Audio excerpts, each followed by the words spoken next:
Ողջույն, սիրելի հեռուստադիտողներ, եթերում Ազատ շփումն է։ Դե ինչ կար տպավորություն, որ գոնե ամառը մի փոքր կպասիվանա ներքաղաքական դաշտը, բայց արի ու տես, որ գնալով ավելի է թեժանում եւ թեժանում է արդյունավետ հայ ժողովրդի եւ Հայաստանի Հանրապետության համար։ Ուրեմն, ՀՀ ազգային ժողովն առաջին ընթերցմամբ ընդունեց հեծը պետականացնելու վերաբերյալ նախագիծը։ Հայաստանի Հանրապետության ազգային ժողովն առաջին ընթերցմամբ 65 կողմ 30 դեմ ձայների հարաբերակցությամբ ընդունեց հեծը պետականացնելու վերաբերյալ նախագիծը։ Դե 65 կողմը գիտեք, հայ ժողովրդի պետության պատգամավորներն են, 30 դեմը առանձին օլիգարխների գրպանային ներկայացուցիչները, ովքեր այնքան էլ համաձայն չեն, դե ինչ անեն, ժողովրդից հազիվ խլել տվել էին Տաշիր Սամոյին։ Հիմի ոնց որ էլի հետավերադարձում ժողովրդին, ազգային ասվում է, իսկ իրենք ազգայինին դեմ են, շատ էլ որ իրենց անունը ազգային կուսակցություն է, բա ինչ կուսակցության անունն ինչ դնեին, կամ քաղաքական գործունեության անունն ինչ դնեին, որ իրենց խուլիգան դրսևորումներով հանդերձ ինչ որ մի կերպ միևնույնն է կարողանային հաջողել։ Իհարկե, ազգային, խիստ հայկական, հայ ժողովրդական, պատմական, մշակութային, ինչ անուն ասես կարելի էր դնել, որի ներքո հնարավոր կլիներ թաքցնել իրենց ոնց որ օրինակ եկեղեցականները, որոշ եկեղեցականներ իրենց զենք ու զրահը թաքցնում են իրենց վեղարների տակ, թաքցնում են իրենց խաչականդակների ետևում եւ այլն եւ այլն։ Ժամերած տեղի կունենա սա ցերեկվա ժամի ինֆորմացիա է, ներողություն եմ խնդրում, չգիտեմ ինչ կլինի, բայց միևնույնն է, ընթացքը արդեն պարզ է, ժամերած պետք է տեղի ունենա այս պահի դրությամբ նախագծի երկրորդ ընթերցումը, հիշեցնենք ավելի վաղ Հայաստանի Հանրապետության վարչապետ Նիկոլ Փաշինյանը հայտնել էր, որ Հայաստանի էլեկտրական ցանցեր Փակ բաժնետիրական ընկերության պետականացման պլանը պատրաստ է, այն պետք է քննարկել ազգային ժողովի արտահերթ նիստի ընթացքում, ինչից որ շատ էին բարկացել, նեղսրտել որոշ պատգամավորներ, երեք հատկապես ինչ-որ խիստ ելույթներ էին ունենում, ինչից է շտապողականությունը, միթե կարելի է այսպես կամ այնպես, այո, կան հարցեր, կան ստրատեգիական որոշումներ, որոնք որ պետք է շատ արտահերթ ու խիստ արագ տեմպերով իրականացնել։ Իրենք դրանից տեղյակ չեն, որովհետև երբևէ իրենց անգամ կոալիցիոն իշխանության շրջանակներում երբևէ ինքնուրույն գետ մեկ որոշում ընդունած չկան, բացի Թալանից, որովհետև մնացած որոշումները ընդունվում էին համապատասխան այլ մի վայրում գեոպոլիտիկ, որտեղից էլ որ թելադրվում էին, թե որ դեպքում կոնկրետ որ կնոպկանա պետք սեղմել։ Հայաստանի Հանրապետության վարչապետ Նիկոլ Փաշինյանը Facebook-ի էջում հիշեցրել էր նաև իր հանձնարարականը հեծի նկատմամբ հատուցման մեխանիզմներ ներդնելու վերաբերյալ։ Ազգային ժողովի արտահերթ նիստի ընթացքում ՀՀՏԿ նախարար Դավիթ Խուդասյանն էլ անդրադարձել էր բարձրաձայնված հայտարարությանը, թե երբ է ծագել հեծը պետականացնելու անհրաժեշտությունը։ Խուդասյանի խոսքով վստահաբար այն չի ծագել քաղաքական հայտարարությունից հետո, այլ դրանից առաջ, եւ բոլորս ենք հիշում դեռ ապրիլ ամիսն էր, եթե չեմ սխալվում, մի թանգարան այցելության ժամանակ վերջնականապես հունից դուրս եկավ վարչապետը, այո, ինչ անշակում թանգարանի լույսերը տանել։ Թանգարանը հատուկ բաներ կան, որոնք որ որոշակի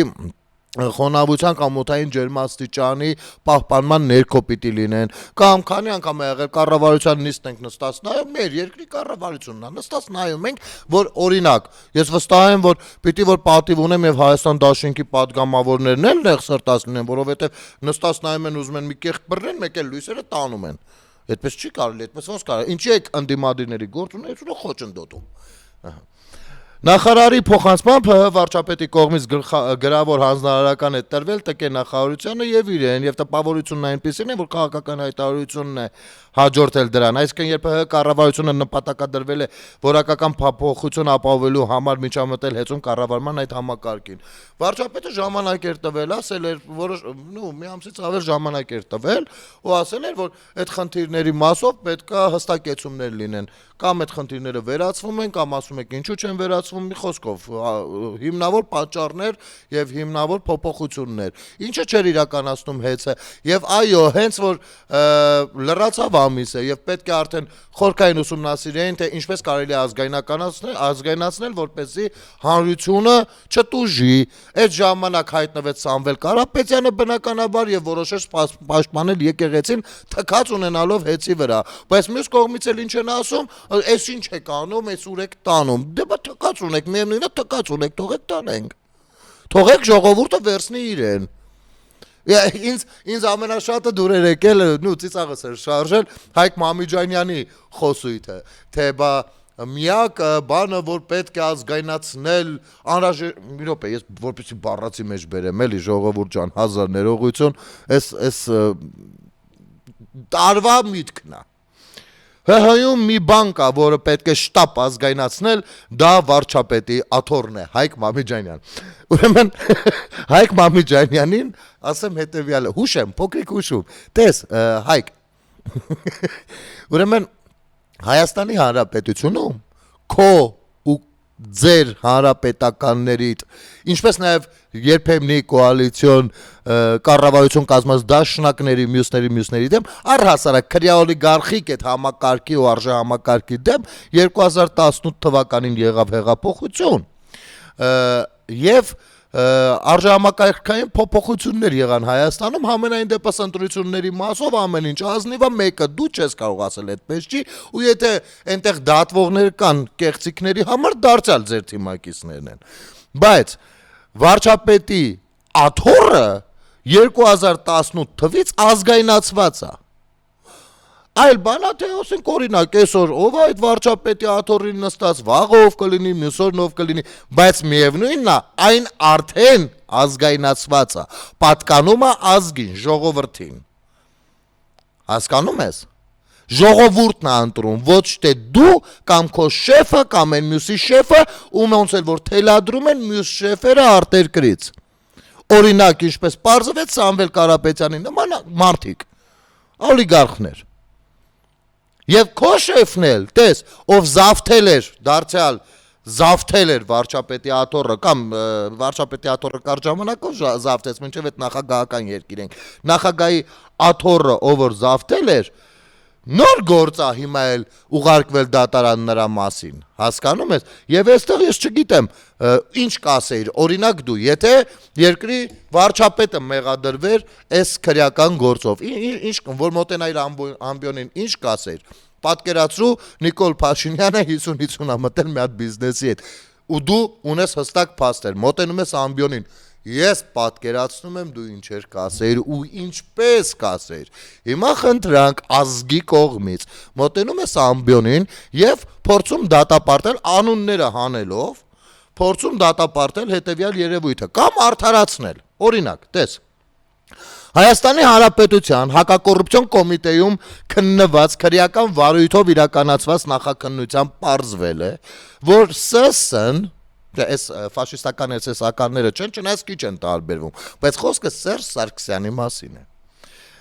2000-ից 2018 թվականների ընթացքում զբաղեցնելով ՀՀ պաշտպանության նախարարի, այն որ ուշքներդ գնում է բանակը, մեր հայրենիքը, մենք դուք գիտեք 50,000 տոննա զենք էինք առել,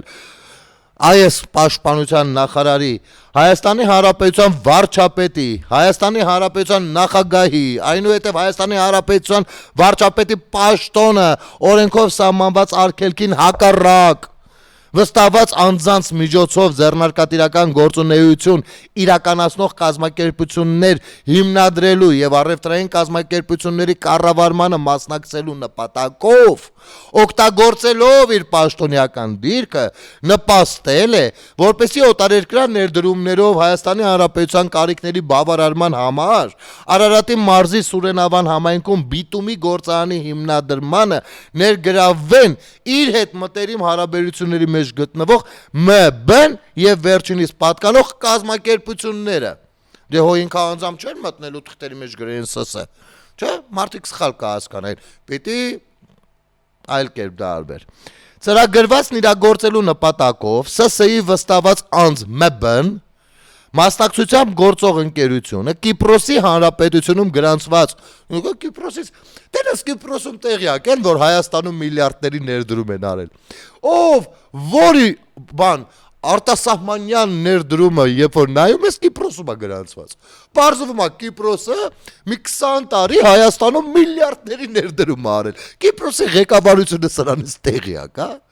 դե հասկանում ենք օֆշորային տիրույթներ, տարածքներ, ոչինչ, Չնայած կարող եք այդ նույն օֆշորային տարածքի վերածել գոնե Արցախը, գոնե դրանով ինչ-որ օգուտ կտայք։ Այդ Արցախն էլ էր չճանաչված տարածք։ Շարունակենք։ Ռուսական երկու ընկերություններ այդ Կիպրոսում, ՄԲ-ն ու ռուսական երկու ընկերություններ ընկերությունների հետ համատեղ 2006 թվականի փետրվարի 29-ին հիմնադրել են նոր ընկերություն։ ՍՍՆՄԲ-ի միջոցով մասնակցելով նշված ընկերության հիմնադրմանն ու կառավարմանը հանձնարարել է այդ ընկերության 50% բաժնեմասը ձևակերպել ՄԲ-ին պատկանող ընկերության անվամբ, իսկ մյուս 50% բաժնեմասի նկատմամբ գրանցվել է ռուսական երկու ընկերությունների սեփականության իրավունքը։ Այնուհետև ՍՍՆՄԲ-ից պահանջել է հիմնադրված նոր ընկերության վերջինիս պատկանող բաժնեմասի 22.5%-ը որպես կաշառք փոխանցել իր եղբորորդու եւ ՀՀ երկրորդ նախագահի որդու կողմից հիմնադրված ընկերությանը, այստեղ արդեն սեթրակն է մտնում թեմայի մեջ։ Կատարելով ՍՍ-ի պահանջները 2008 թվականի մարտի 14-ին ՄԲ-ն իր ընկերության բաժնեմասի նշված մասը ձևական գործարքի միջոցով վաճառել է հիշյալ անձանց ընկերությանը, ինչպես նաև նոր հիմնադրված ընկերությունում կատարել է ներդրում։ 2013 թվականի վերը նշված նոր հիմնադրված ընկերության գործունեության ձախողման պատճառով օտարերկրյա ներդրող կազմակերպությունները նպատակադրվել են վաճառել նշված ընկերությունում իրենց բաժնեմասերը, ինչով պայմանավորված ՍՍՆ փաստացի կառավարելով նշված գործընթացը հանձնարարել է ՄԲ-ին դիմել ՀՀ-ում գործող իր մտերիմին պատկանող բանկային կազմակերպությանը $14 միլիոն վարձ ստանալու համար եւ վերադարձնել ռուսական երկու ընկերությունների կատարած ներդրումները, ինչը վերջինս կատարել է։ Քանի գլուխներ չկատարեր։ Դրանից հետո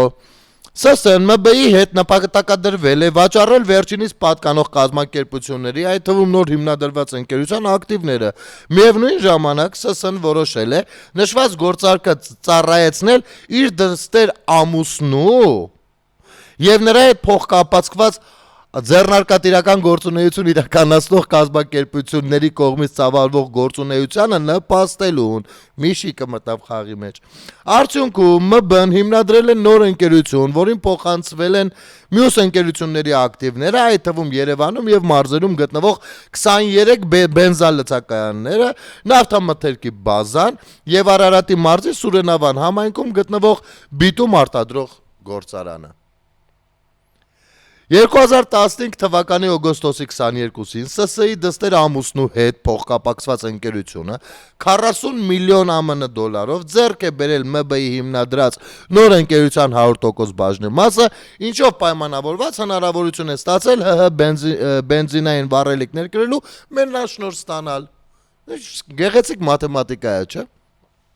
Դրանից հետո ՍՍՆ ՄԲ-ից պահանջել է իր եղբորորդու եւ ՀՀ երկրորդ նախագահի որդու ընկերությանը նախկինում որպես կաշառք ձևական գործարքով փոխանցված 22.5% բաժնեմասի դիմաց ՀՀ երկրորդ նախագահի որդուն տալ առանձնապես խոշոր չափերով 6 միլիոն ԱՄՆ $, որից հետո ՄԲ-ն վերջինիս նախաձեռնությամբ իրեն ներկայացված կեղծ փոխառության պայմանագրի հիման վրա նրա ընկերությանն է փոխանցել նշված առանձնապես խոշոր չափերով գումարը։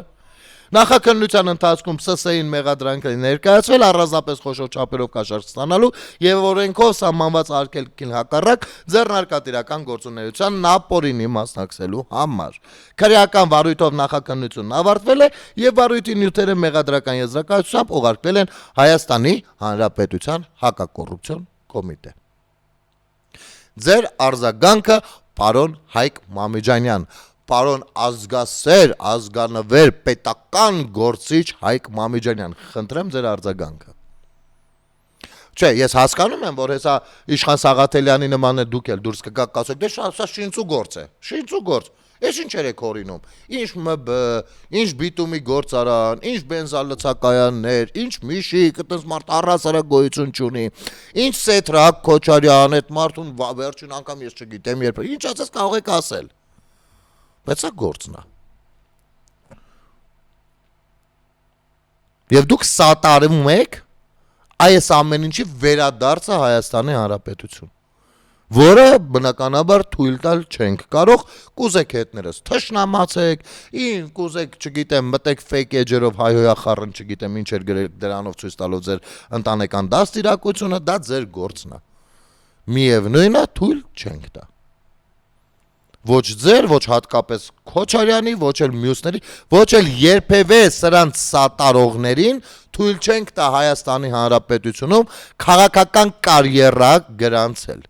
Դա բացառված է։ Բոլորիդ անուն ազգանունները մեր այստեղը դրած է ու ցանկացած պահի անընդհատ հիշեցնելու ենք դա։ Թե դուք ինչն եք սատարել։ Իսկ այսօր նստած միակ բանը, որ պետք է ազգայնացնել, դա վարչապետի աթոռը։ Ազգը դուք եք, ազգայինը դուք եք, դա պիտի ազգայնացնենք, հա ոնց որ։ Հակազգային, հակապետական գործիչներ։ Հիմա վերադառնալով հեցին ամեն դեպքում, տեսեք, ինչպես ահազանգ անջեցնում CVKM-ը, ինչպես հայտնի դարձավ հուլիսի 4-ին տեղի է ունենալու երթ ի պաշտպանություն ռուսաստանցի միլիարդատեր Տաշիր Սամոյի։ Մեդիա նյուզին ահազանգել են քաղաքացիներ հայտնելով, որ հեցի աշխատանք, տեսեք, ամենաբանը որն է։ Լավ, հուլիսի 4-ին տեղի է ունենալու երթ ի պաշտպանություն ռուսաստանցի միլիարդատեր Տաշիր Սամոյի։ Երթի իրավունք ունի ցանկացած քաղաքացի, այս իմաստով կազմակերպիչներին որևիցե բան չեմ ասում, ամեն մեկը իր խղճի առաջ է պատասխանատու, եթե կարծում են, որ պետությանը սպառնացող ազգին, պետությանը սպառնացող Ռուսաստանի քաղաքացիություն ունեցող անձին պետքա աջակցություն ցուցաբերել երթի միջոցով, դա իրենց ընտրությունն ու ցանկությունն է, որը արգելված չի։ Բայց երբ որ արդեն հարամություն են անում, սա չենք կարող չֆիքսել։ Մեդիա նույզին ահազանգել են քաղաքացիներ, հայտնելով, որ հեցի աշխատակիցներին ստիպում են մասնակցել երթի ի պաշտպանություն Սամվել Կարապետյանին, հակառակ դեպքում սպառնում են ազատվել աշխատանքից։ Հիշեցնենք, որ բռնությամբ աշխատանքից հեռացման սպառնալիքով հավաքներին մասնակցելու պարտադրելը քրեորեն պատժելի է։ Հիմա այն նույնը Վազգեն Գալստանյանի մասով էր, նույնը դրանից առաջ այն մյուս շարժումներն են, երբ որ դուրս էր գալիս այդ շարժումների, ակցիաների հակաօրինականությունը քննարկելու եւ քննադատելու եւ հանրայնացնելու, դու դառնում ես թշնամին։ Այ մարդ ասում էր, ես չեմ, ընդհակառակ ես հեղափոխություն եմ արել, որպեսզի քաղաքացիների իրավունքները ի կատարածվեն, այսինքն քաղաքացին կարողանա իր իրավունքները իրականացնել, ինչպես է ցանկանում իրագործել, ինչպես է պատկերացնում աշխարհը, ըստ իր պատկերացումների ամեն ինչի։ Բայց երբ որ դրա մեջ մտնում է հակաօրինական դրսևորում, դա չենք կարող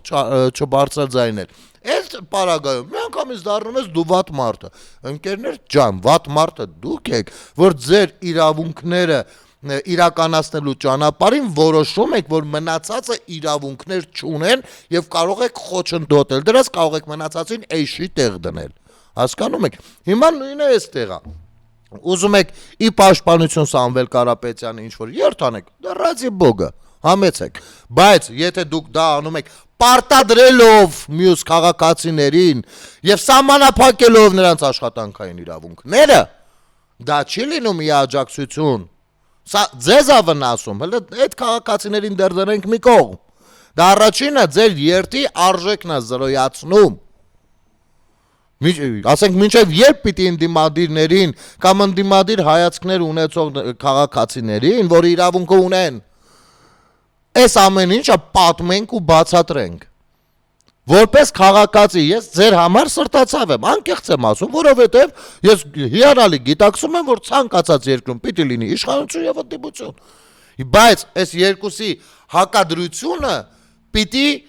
նպաստի պետության զարգացմանը, ոչ թե պետության անկմանը։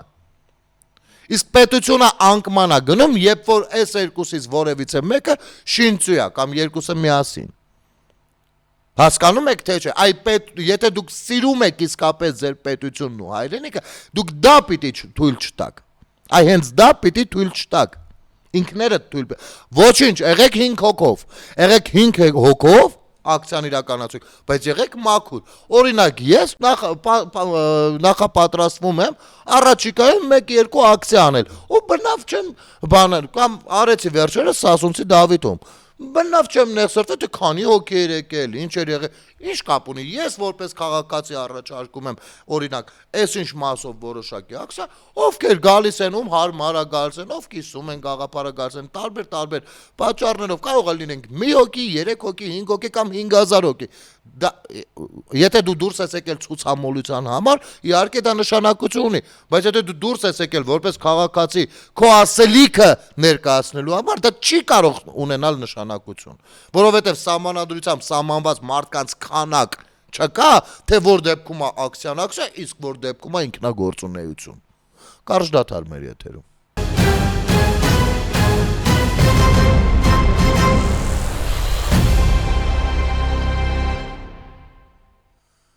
Վերադառնանք սիրելի հեռուստադիտողներ։ Դե ինչ, հեծից այսպիսի ահազանգեր էին ստացվել։ Իհարկե թողնենք հետևանքները իրավապահ մարմիններին, որովհետև այո, հիշեցնելով միևնույն ժամանակ հիշեցնենք, քանի որ ես ինքս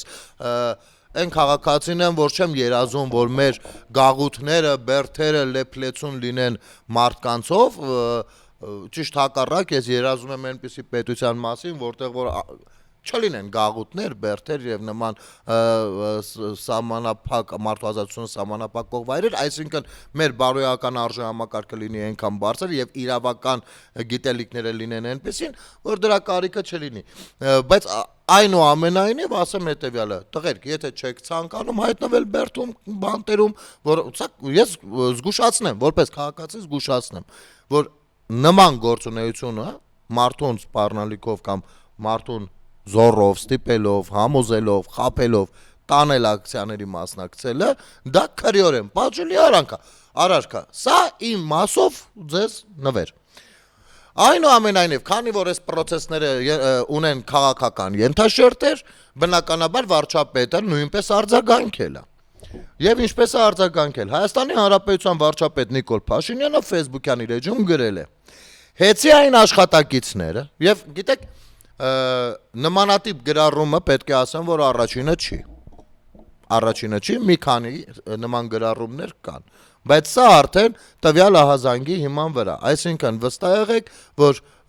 իրավապահ մարմինները փաստորեն արդեն տեղեկացված են այդ ահազանգերից ու բնականաբար կառավարության մակարդակով քաղաքական ղեկավարի ներքին գործերի նախարարի միջոցով կամ այլ նախարարների միջոցով վարչապետը նույնպես տեղյակ է եւ վստահաբար տեղյակ է ամենայն մանրամասնությամբ։ Մի բան լավ իմացեք, կոնկրետ հեծը ուղիղ վարչապետի հետաքրքրությունների տիրույթում է, ուղիղ վարչապետի գործունեության տիրույթում է։ Որոշումը կայացված է քաղաքական վերջ, իսկ քաղաքական որոշումը բնականաբար չի կարող վարչապետը ասած մատների արանքով նայել։ Հայաստանի Հանրապետության վարչապետ Նիկոլ Փաշինյանը Facebook-յան իր էջում գրել է. «Հեցի այն աշխատողները, ովքեր իրենց գործը թողած զբաղված են քաղաքական խարդավանքներով, հուլիսին կազատվեն աշխատանքից»։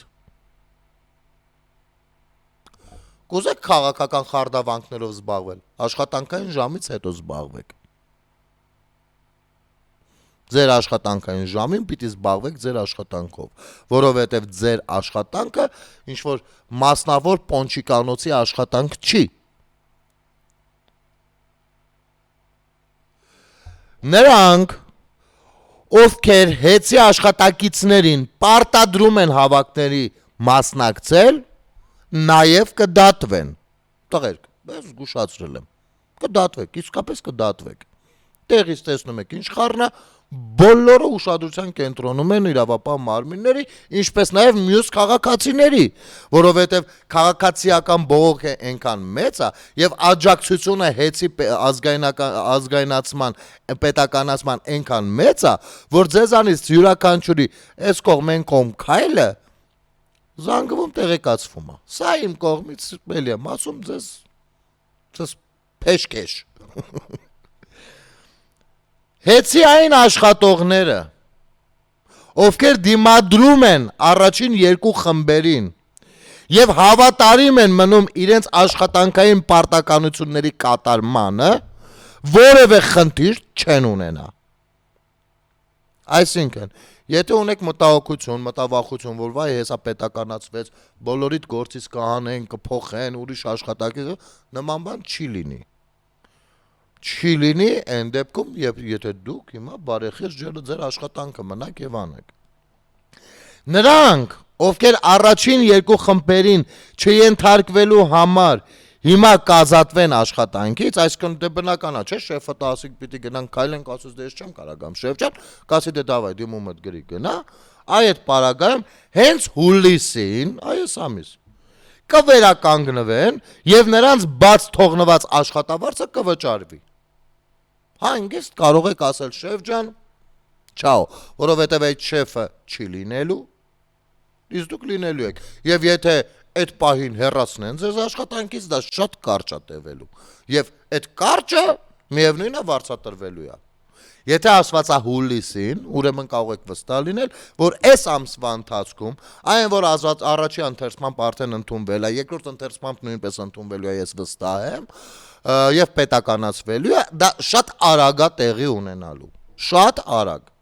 Եվ իմ կարծիքով մենք մինչև ամսվա վերջ մենք առնվազն օգոստոսի 1-ից երևի թե մեր վճարումները կատարենք պետությանը, ոչ թե առանձին վերցած օլիգարխի, ով Մոսկվաներում այնպիսի տներ է կառուցել, որ անգամ Կիրիենկոյի նախանձն է շարժում եւ բացահայտ է շարժում։ Բացահայտ։ Դրա մասին անգամ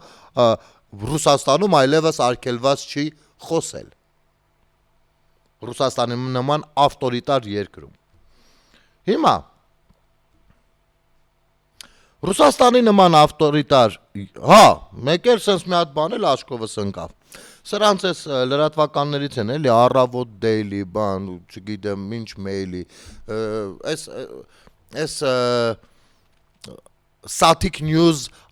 ազգային պառակտման գործակալության ներկայացուցիչներն են։ Ուրեմն տեսեք ինչ վերնագրով գնացել են, դե պետք է ասեմ, որ Տաշիր ընկերության գլխավոր գրասենյակում ստուգումներ է իրականացնում ԱԱՑ-ն, բնականաբար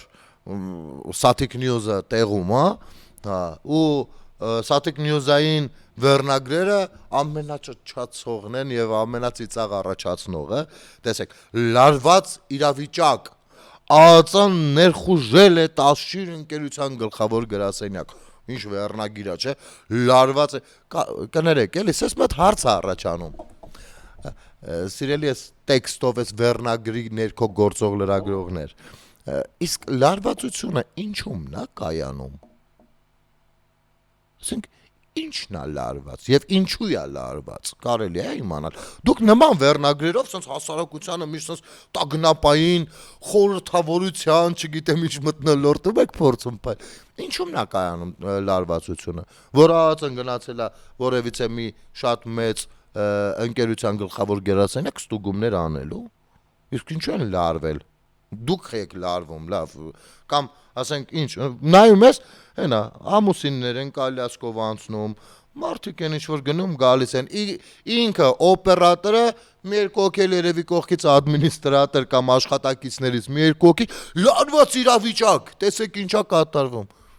Ոչինչ չի կատարվում, մարդիկ ապրում են իրենց առօրյայով, եւ եթե Տաշիր գրուպը գործել է բարեխիղճ, վստահաբար ԱԱՑ-ն դա կարձանագրի եւ դուրս կգա այդտեղից։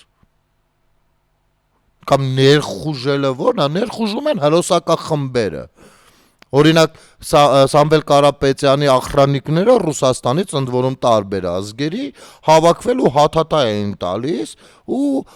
ասում էին թե հեսա իրան, չգիտեմ, Ռուսաստանից մարդիկ են գնում գալիս եւ այլն եւ այլն, այ երբ որ նրանք ինչ որ գործողություն իրականացնեն, դա կլինի ներխուժել,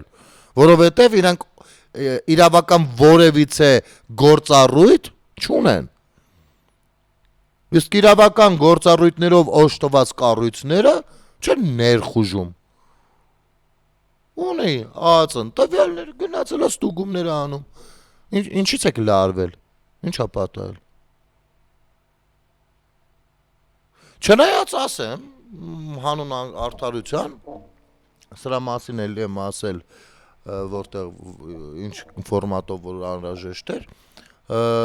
ինձ քաղաքացի էր զանգելով, պատմում էր, որ լսել է, ես ճիշտ է չեմ սիրում սենց խոսակցությունները, բայց քանի որ հերու չի,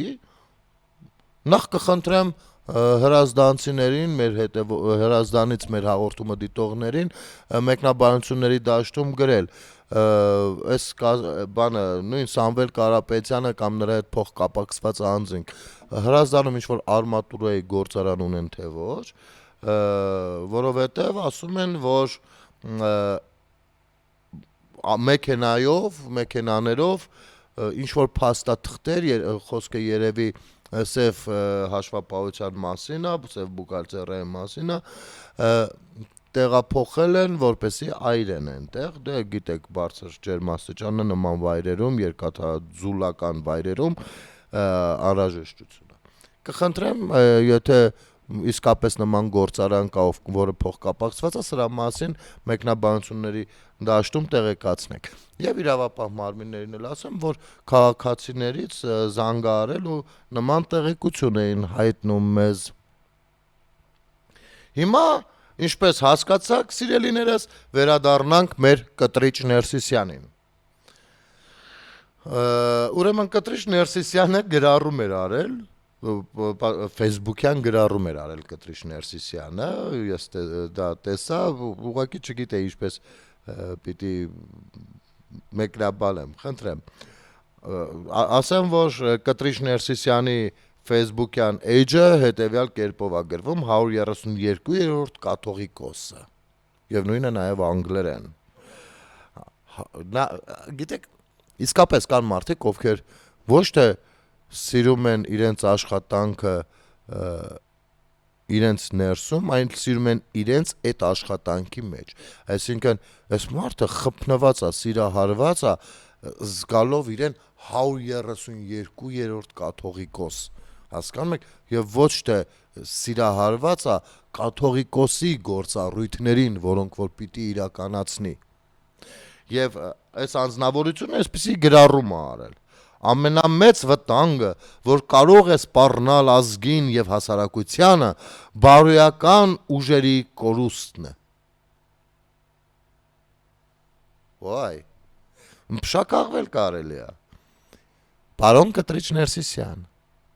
այ մենք արդեն 3-րդ տասնամյակն ենք մոտավորապես գլորում, որ այդ նույն բանն ենք ասում, որի պատասխանատուն իմ կարծիքով գլխի ես ընկնում, որ բարոյական արժեհամակարգի բարձրացման կամ անկման պատասխանատուն հիմնականում եկեղեցին կամ նմանատիպ կառույցներն են։ Հատկապես հայերի պարագայում բնականաբար եկեղեցին։ Հատկապես մեր պարագայում։ Դժվար թե լինի մի հասարակական կազմակերպություն, որ ունի նմանատիպ, ասենք, վերաբերմունք իր հանդեպ, քան Հայաստանյաց առաքելական Սուրբ եկեղեցին է։ Դու հիանալի գիտես, որ այո, ամենամեծ վտանգը, որ կարող է սպառնալ ազգին, դա հասարակությանը բարոյական ուժերի կորուստն է դա։ Ապա խնդրում ենք ասել, ինչու է հայ ժողովրդի բարոյական գիտակցման զգացողական մակարդակը շրջակից ցածր։ Ես կարող եմ պատասխանել տալ, որովհետև դուք գիտակցաբար այդ ամեն ինչը կործանելով գնացել եք։ Եվ եթե դու չես հանդիսանում այդ կործանողներից որևիցե մեկը, ապա պիտի վաղուց հրապարակած լիներ։ Դու ըստ ըստիս չէ, ըստիս դու չես կարող կաթողիկոս լինել։ Դու կաթողիկոս չես եղել ինձ համար 99 թվականից սկսված։ Ես երբեք անձամբ քեզ երբեք կաթողիկոս չեմ ընկալել։ Երբեք, եւ կարող եմ իմ կյանքի պատմություններով, օրինակներով հաստատել դա։ Ինչպես նաեւ հրապարակային գրառումներով, հրապարակային, չգիտեմ, հարցազրույցներով դերասան ժամանակներից։ Հիմա ըստ քեզ դու բազմամեղդ կարող ես հանդիսանալ կամ քո վարքագիծը ունեցող որևիցե մեկը կարող է հանդիսանալ կաթողիկոս, թե ոչ։ Կարող է կաթողիկոսը ունենալ զավակ գծիկներ։ Կարող է կաթողիկոսը ունենալ սիրուհի գծիկներ։ Կարող է կաթողիկոսը ունենալ միլիոն գծիկներ, սա դոլարներով միլիոններ, հարյուրավոր միլիոնների մասին է խոսքը։ Եվ այլն եւ այսպես շարունակ, կարող է կաթողիկոսը վազել գնալ մեկ այլ երկրի դեսպանատուն շքանշան ստանալու այն ժամանակ, երբ որ Արցախը հանձնվում հենց այդ երկիրը եւ իր պարտականությունները չի իրականացնում։ Կարող է կաթողիկոս անվանվել մեկը, ով պետության ռազմավարական արտաքին դիվանագիտական գործունեությանը ընդդիմանում է եւ ընդդիմանում է բացահայտ կերպով։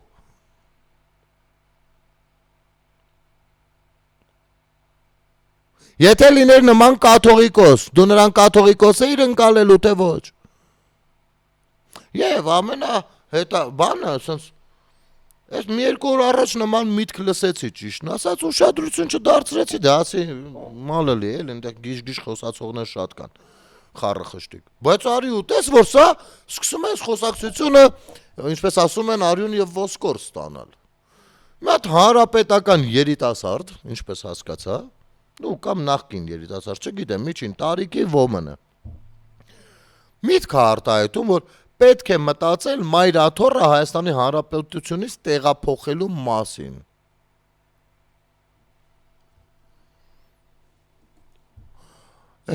Բան կա, չէ՞, որ ասպա кто ты, воин։ Ով ես դու։ Ով եք դուք։ Չէ, դուք առհասարակ մտածել տրված է մարդկանց։ Կարող եք ինչ-որ բաներ մտածել։ Ես ապշում եմ, որ 24 News-ը սա հրապարակել է առհասարակ։ Ու լրագրողը չի էլ կարծես թե ընդդիմացել։ Բայց